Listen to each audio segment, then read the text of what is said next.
a 16-year-old who lost his life in Greenville County in the city of Travelers Rest on July the 9th. And his body was later found on Easley Bridge Road in Greenville County. This afternoon, I'm standing with his mother, April, behind me, his uncle, Brent Stewart from Maine, and many other relatives that's in this room present. This family is hurt behind this heinous act of violence. And this family wants full justice behind this heinous act of violence. This mother, April was already facing tragedy from 2 years ago when she lost her home in a house fire. And she's been struggling to get back on her feet ever since. And then on July the 9th, that really hurt her again. And this press conference is asking the public as well to help this mother who just found a place to stay this past weekend. And on Wednesday night, there will be a candlelight vigil held right here at the Beacon Drive-In in Spartanburg. On Thursday night, there will be a fundraiser that will be held to help for the burial and funeral expense of 16-year-old Devon Curry. And you can follow that campaign fundraiser on Brent Stewart's Facebook page, as well as the Put Down the Guns Now Young People Facebook page. But without going any further, Brent Stewart is the spokesperson for the family and the uncle, and he will come in his own way.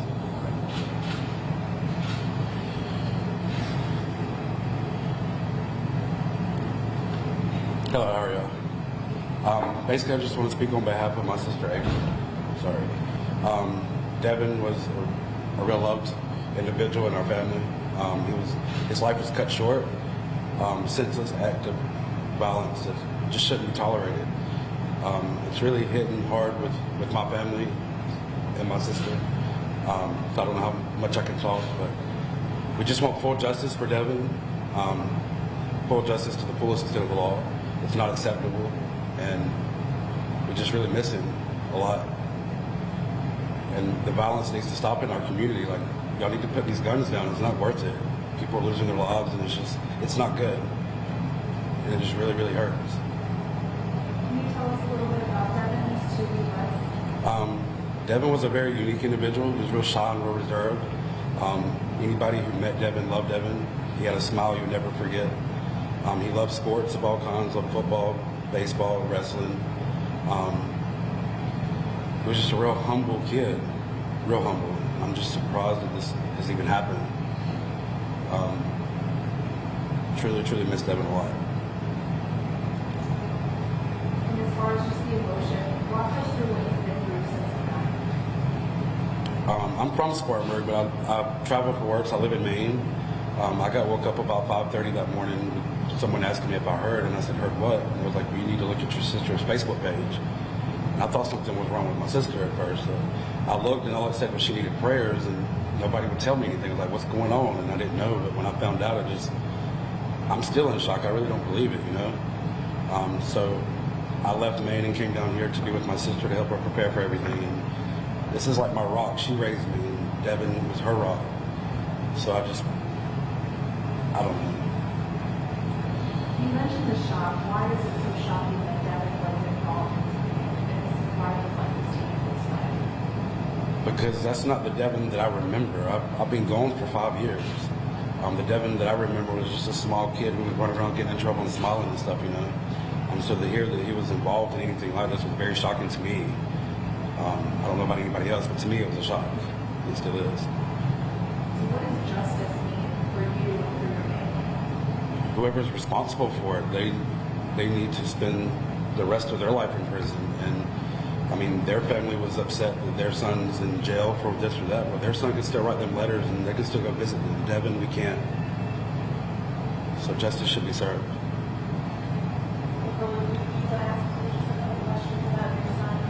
She doesn't want to speak. I'm the spokesman for the family, so if you have any questions, I can answer them for you. Can you tell us a little bit about Devon's relationship with his siblings? I understand that they were in the car together when they were going to be private combat. I don't want to answer any questions that have to do with that actual night. I don't know him. I don't know who his friends. Like I said, I haven't lived here in 5 years, so I don't have any answers as far as that's concerned. What we understand from police is that this all stemmed from a social media post. Supposedly. Talk a little bit about that and just the shock of something so seemingly innocent could escalate to the situation. The only details that I know about that is, like you said, it's an Instagram post, and there was some type of argument on there, but I don't see how something so simple could cause someone to lose their life over an Instagram post. It makes no sense to me. I haven't dug real too much into that because I've been dealing with helping her get everything set up. So I really don't know any details as far as that's concerned, but it just seems very senseless how a post, whether it be Facebook, Instagram, or what have you, cause someone to lose their life. You mentioned that you didn't really know Devon. Is it Devon? It's Devon. No, I knew Devon very well. I just haven't lived in Spartanburg in the past 5 years, so I haven't been as close to him as I would like to have been. I've seen him like once a year at Christmas and things of that sort. But the last time I was actually in his daily life was 5 years ago when he was just a small kid. Anyone here that knew Devon now, that would speak for his characters, where he's evolved to this point? Not this here right now, no. And he lived where Devon Spartanburg? In Spartanburg, yes. So who is heading this investigation right now? The Travelers Rest. Travelers Rest Police Department. And I mean, we just have to ask, the possibility that police can say that this was gang and that you mentioned you didn't know him. I don't know of Devon to be involved in any type of gang activity. As far as when I heard that, I was shocked. I was like, Devon? Not Devon. Devon's not. That's not Devon. Devon's quiet and reserved and shy, and he keeps to himself, and he's a mama's boy. He was always attached to her hip, from what I remember. So anything that he might have been involved in the past 5 years, I have no idea about. And I don't think that's true.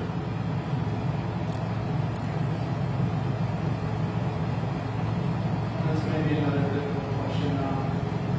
Police say that after he was shot, Elmo drove his son away and the scene and dumped him on the side of the road. Is that what you guys believe happened, or you guys have your own kind of? I mean, obviously there's a lot of questions still unanswered. I don't know. All I know is the shooting took place at the apartments, and then he was found down the road close to the hospital. So it seems as though that might have been what happened, but who knows? I mean, nobody really knows. But somehow he got from those apartments to the side of that building on the side of the road. But what friend would leave you just dumped on the side of the road when you're that close to the hospital? Quick question. Will take out the guns? Will the services be closed to the public or open to the public? You mean the funeral service? Well, when they have a funeral service, The viewing on Thursday night? right? Is that open to the public or is that? It is open from the public from 6 to 8 p.m. And this just in essence explain what your purpose is for holding these press conferences. I understand seeking justice, but just elaborate. I just wanted to seek justice for Devon and to let everybody know what kind of kid Devon was. I keep hearing a lot of the reports about gang-related activity and things of that sort. I just don't think that was my nephew. And speaking to people who have been around him, it just doesn't seem like something he would be involved in. So I just don't understand where all that came from. I understand that he was associated with a group of people, but why was he with that group of people? Why was he in Greenville? There's so many unanswered questions. So my purpose was justice for Devon. And if I may elaborate on that, when a person drive up into a car, to a dwelling or business, that don't give the other person the right to shoot out. That's murder. That's like coming to the Beacon to eat and getting shot. You're getting shot. No matter what went on, you drive up. That you're not feeling. You haven't seen a weapon. You haven't been threatened. In speaking to the chief this morning, this case is being treated as a murder. So what would you have to say to the person who pulled the trigger? Why? I just want to know why.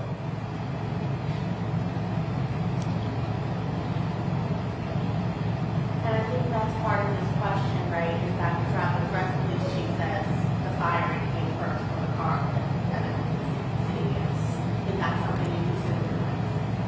Say that again, I'm sorry. According to Travis and police chief, the shots were first fired from the car and police located from. Who said, is that the police chief? So the police chief was there when it happened? So I don't know, nobody knows but who was there. So whatever the reports are, whatever the police chief says, or whatever anybody says, nobody was there, so how do you know? That's what I want to know. I want to know why and what happened. Are you satisfied with the way the investigation progressed so far? I am very satisfied with the way it's progressing, but I still want answers. There are people in custody and their bonds are being denied. So as far as that concerned, everything is progressing the way it should, but I still have many questions. When you say there are people in custody, how many people were in custody? I'm not sure. I knew of 2, 3. There's 3 in custody as far as what I know. And this is not the first, this is the third sets of teams who have been dumped in Greenville County after a shooting. There was little Josh from Malden High School. There was another kid, Bojangles, prior to Josh, and then now this case. So this is a teenage thing that shouldn't be. This is the third team has been dumped. Body has been moved from where they've been shot and later dropped off. One team was dropped at Bojangles, one team was dropped off in Lawrence County, and now this team was dropped off on East of Bridgeville. Jack, we know you're such an advocate of doing exactly what you say, putting down guns now. I mean, is this just another example of how out of control these teenage shootings have become, how rampant they become in Greenville County and the city? Yes, I just want to see law enforcement. April standing here now, she would rather have seen police stop the car and catch them in possession of a gun than going to a mortuary and getting prepared to look down on her son. The same thing with those mothers who be going to visit their child in prison for the rest of their life. Those mothers would have rather those boys to be caught in possession of a gun than pulling the trigger. Law enforcement have got to be and we must support law enforcement. My sympathy goes out to this mother, as Brent said. After Friday, she can only go look down at her son's grave. Those other mothers can go to a prison and help their son, but she can't. Me personally, have no sympathy for those teens who shot in their car. They never should have been in possession of a gun. And some adult in that apartment complex, those teens that young, they should be held responsible for those kids having those guns.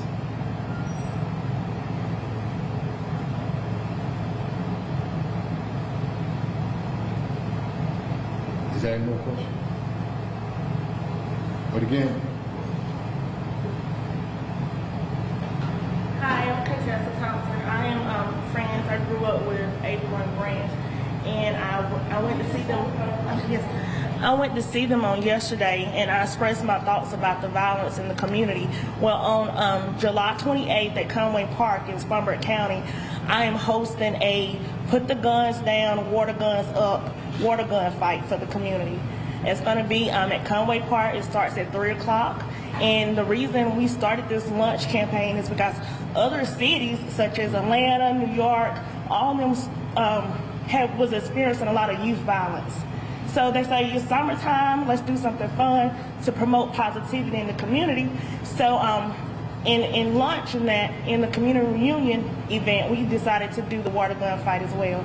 So we encourage the community to come out, and hopefully the family's going to be there. And I talked to the teens yesterday that was at April's house, and I told them to spread the word.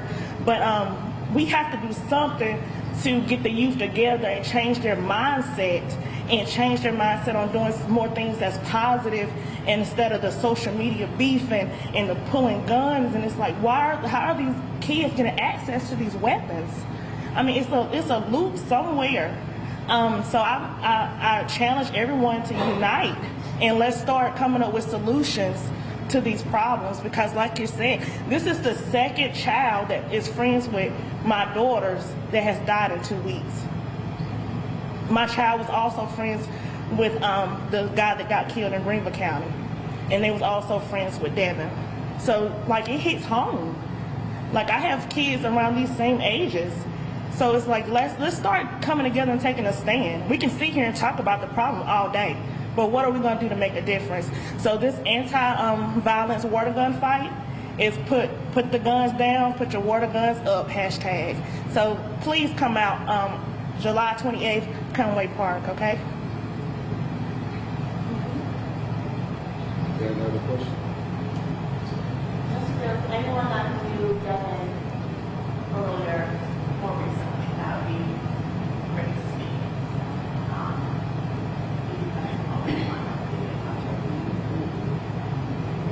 We want to thank you all for coming, and again, the candlelight is Wednesday night, fundraiser is Thursday night, and the homegoing service for Devon is Friday, 3:00 p.m. And that's open to the public. That's open to the public. What time, Mr. Judge? Wednesday, the candlelight's at 7:30 p.m. The fundraiser begins, I do believe, The Friends and Family is from 6 to 8, and then the fundraiser begins at 10 at Upstate. Grand Central in Spartanburg. and in front of us Friday, 3:00 at J.W. Woodward's mortuary on Howard Street. Wait, where's the Wednesday service at? Wednesday here at the Beacon. And one more time, where is it, Thursday? This Thursday at J.W. Woodward Funeral Home on Howard Street at 3 o'clock. Oh no, I'm sorry, 6 to 8 Thursday. And then the fundraiser at 10 o'clock at Grand Central. It's for teens only.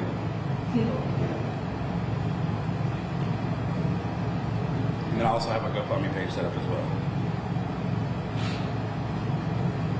What's the name of the page? It's a link on my Facebook, Brett Stewart. It's the one that's been around. Yes, it's the one that's been around.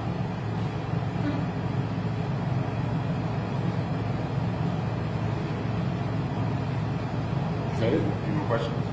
We want to thank you all for coming. Thank you.